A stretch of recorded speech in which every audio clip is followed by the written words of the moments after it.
പെണ്ണുങ്ങളെ പൊതുപ്രവർത്തനത്തിന് ഇറക്കാൻ പാടില്ല. അള്ളാഹുവിന്റെ നിയമമാണ്. തന്റെ ഭാര്യയെ നീ മെമ്പറാക്കേണ്ട, ഹറാമാണ്. അള്ളാഹുവിന്റെ മുമ്പിൽ ഹറാമാണത്. ഹറാമാണ്.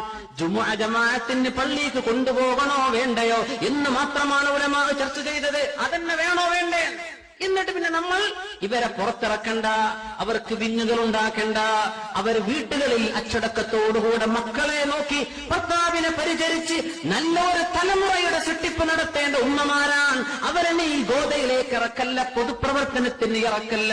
അങ്ങനെ ഇറക്കുന്നതിൽ നിനക്ക് മനസ്സിന് വിഷമമില്ലെങ്കിൽ നിന്റെ പേരാണ് ദയ്യൂസ് എന്ന് റസൂലുള്ളാഹി സ്വല്ലല്ലാഹു അലൈഹി വസല്ലം. കാര്യങ്ങൾ മനസ്സിലാക്കണം. ഇസ്ലാമിന്റെ പേരിൽ ചെയ്യരുത്. നിങ്ങൾ മുസ്ലിം എന്നുള്ള പേര് മാറ്റിക്കോ, ഇസ്ലാമിന്റെ പേര് മാറ്റിക്കോ. ഇവിടെ മുസ്ലിങ്ങൾക്ക് എന്തെല്ലാം പരിപാടികളാണ്, നടന്നോട്ട്, ഒരു കുഴപ്പമില്ല. നമ്മൾ എല്ലാറ്റിനും ചെവി കൊടുക്കരുത്. ഹക്കും ബാത്തിലും മനസ്സിലാക്കണം. മുഖമക്കന ധരിച്ച് കയ്യും മുഖവും മുറത്ത് കാണിച്ച് ആണിനെ പോലെ റോഡിലൂടെ നടക്കാൻ പറ്റുമെന്ന് ആരാണ് ഇവിടെ നിയമം കൊണ്ടുവന്നത്?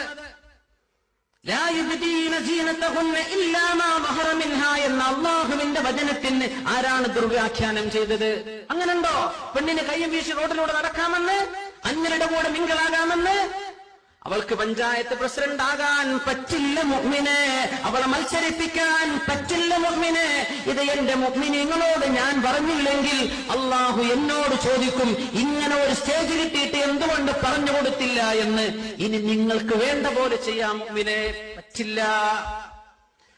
പേർഷ്യക്കാരനായ ആളുകൾ, പേർഷ്യക്കാർ, അവരുടെ രാജഭരണം, രാജാവ് മകളെ ഏൽപ്പിച്ച വിവരം അറിഞ്ഞപ്പോഴാണ് അഷ്റഫുൽ ഖൽഖ് സ്വല്ലല്ലാഹു അലൈഹി വസല്ലം പറഞ്ഞത്, ലൻ യുഫ്ലിഹ ഖൗമുൻ വല്ലൗ അംറഹും ഇംറഅ.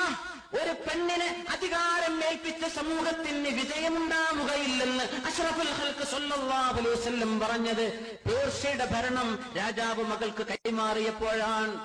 10 കൊല്ലത്തിനിടക്കാണ് അവിടെ അരാജകത്വമുണ്ടായി. രാജാവും രാജ്ഞിയും മക്കളും കൊല ചെയ്യപ്പെട്ട രീതിയിൽ ചരിത്രം മാറിമറിഞ്ഞത്. അല്ലാഹുവിന്റെ ഹബീബ് പറഞ്ഞതാ.